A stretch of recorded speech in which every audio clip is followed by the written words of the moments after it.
Paldies, Liels. Nu, Ants ļoti precīzi uzskaitīja visus cilvēkus, jā. Šeit gan klātesošos, gan arī tie, kas, jā, kā minējām, tieši raidē skatās mūs. Un jāaplaudē būs daudz. To es jums varu uzreiz pateikt. Tā, ka tagad man liekas, ka būtu jātaisa visskaļākie aplausi, tāpēc, ka uz skatuves jānāk cilvēkam, kas ir Latvijas valsts prezidents, dāmas un kungi, Edgars Rinkevičs.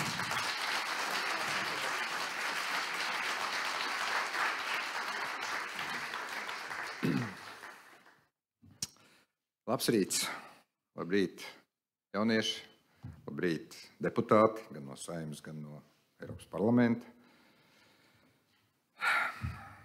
Man jāsaka tā, ka šodien man ir jāatbild uz tādu ļoti interesantu, svarīgu jautājumu, vai jauniešiem ir vieta Latvijas politikā. Atbilde ir ļoti vienkārša. Jā, ir. Paldies par uzmanību. Bet, ja nopietni, tad tā kā man ir vesela runa, tā ļoti nopietni tapusi, tad es tomēr nolēmu mazliet arī ar jums, iesākot šo diskusiju, tomēr dažas domas, dažus viedokļus no savas puses arī paust. Un pirmām kārtām tomēr ir jāuzsver tas, ka mēs pēc būtības visi dzīvojam politikā un esam daļa no politikas, jo politika ir savā ziņā dzīves plāns, gan kopienas, gan pašvaldības, gan arī nacionālā līmenī. Galu galā izvēle no rīta ēst vai neēst brokastis ir mūsu paša personīgā uztura politika. Politikā ir vieta visiem, kas grib uzņemties atbildību par savu dzīvi, par savu Latviju, par to, kādā veidā pašiem gan savu dzīvi, gan Latviju veidot. Tas ir arī visefektīvākais veids, kā piedalīties politiskajos procesos. Tas ir arī veids, kā veidot politiku, tas ir stāties partijās un arī nevalstiskajās organizācijās. Nepilngadīgie var piedalīties politikā, pievienojoties politiskām jaunatnes organizācijām. Darīt to kaut vai tāpēc, lai mācītos un izprastu, kas ir kas mūsu valsts politikā. Arī tāpēc, lai nenāktos saukt atlaist Saeimu, stāvot pie ministru kabineta. Pareizā adrese būtu Jēkaba iela 16.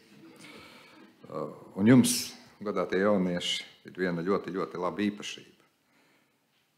Tā ir īpaši piemērota politiķa karjerai. Tā ir jūsu biezā āda un arī spīdz. Jums ir vienalga, ko domā citi par jūsu mūzikas gaumi, frizūru.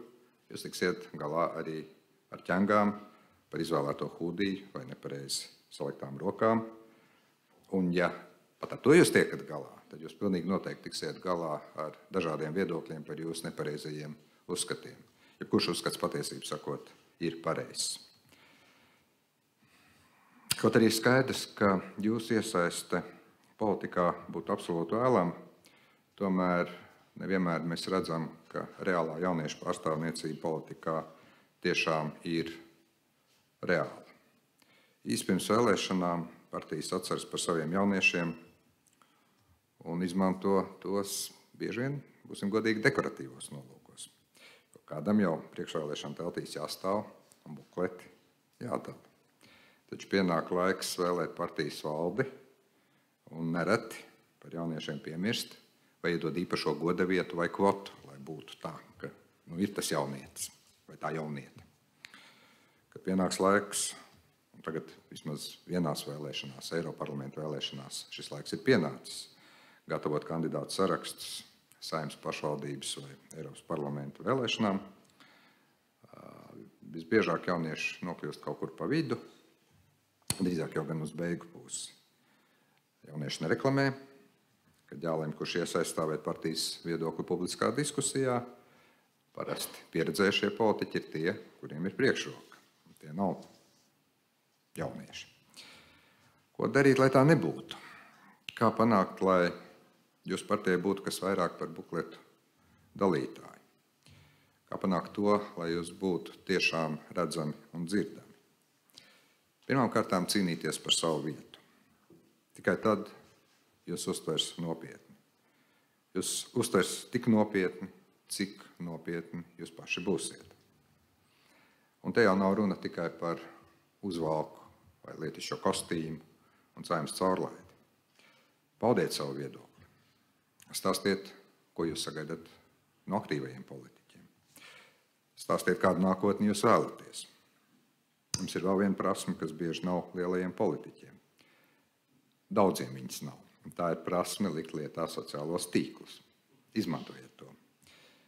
Vienalga, vai tas būtu TikToks, Instagrams, X, bijušais Twitters vai Facebooks. Viena otra lieta, ko es gribētu pieminēt. Valsts aizsardzības dienests. Tas uz jums attiecas visciešāk. Diemžēl gan jaunākie Saeimas deputāti, gan jaunieši kopumā pirms valsts aizsardzības dienesta likuma pieņemšanas bija samērā klusi. Bet jūs iesaist viedoklis.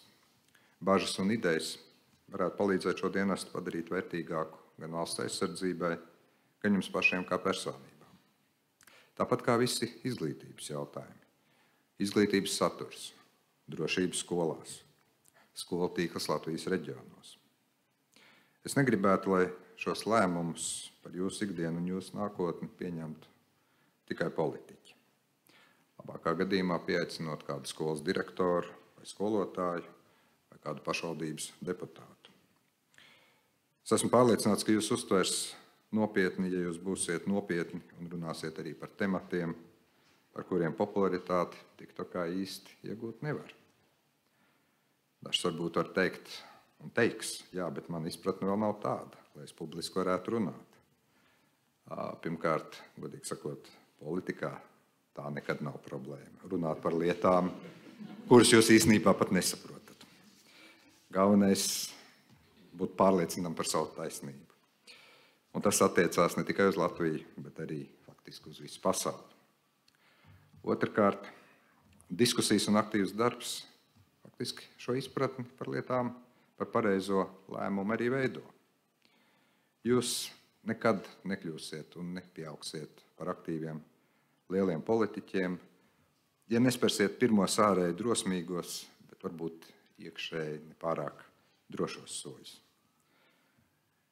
Politikā nav tādu īpašo jauniešu jautājumu, jo viss politikā pēc būtības attiecās uz jums. Vai jūs esat saistīti ar veselības aprūpes politiku? Ja pēdējā gada laikā esat bijis pie ārsta? Jā. Ja gribējāt, bet nesagaidījāt rindu, vēl jau vairāk. Vai uz jums attiecās darba spēka nodokļu izmaiņas? Bet, protams, jo daudz no jums ir strādājuši, strādā, vai to viņi strādās. Vai uz jums attiecās demogrāfijas politika? Iespējams, ja mēs šeit tiksimies pēc gadiem 5, 7 vai 10, tad visticamāk arī šeit būtu kaut kur bērnu zona, kaut kur te skraidītu topošie politiķi, tai brīdī 4, 5, 6 gadus veci. Un te būtu tāda īpašā drošības skraidīšanas zona arī jāierīko. Bet to, cik tas būs iespējams, cik viegli jums būs audzināt bērnus, lemjam mēs šodien, tagad, Saeimā, valdībā, pašvaldībās, bet jums ir jāpiedalās. Jums ir jāsaka, ko jūs gribat redzēt, jo tā ir jūsu dzīve. Ja draugi sasniedzot 18 gadu vecumu, jūs saņemat brīnišķīgu dāvanu, tiesības piedalīties vēlēšanās. Saprotu, ka tagad sāk parādīties arī diskusija par 16 gadu vecumu vēlēšanu tiesībām. Diskutēsim. Bet pagaidām tie ir 18 gadi.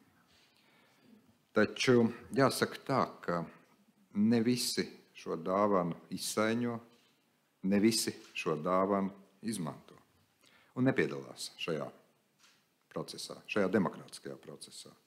Tādējādi faktiski jūs jau ļaujat par savu nākotni, par savām dzīvēm izlemt citiem. Šovasar būs Eiropas parlamenta vēlēšanas.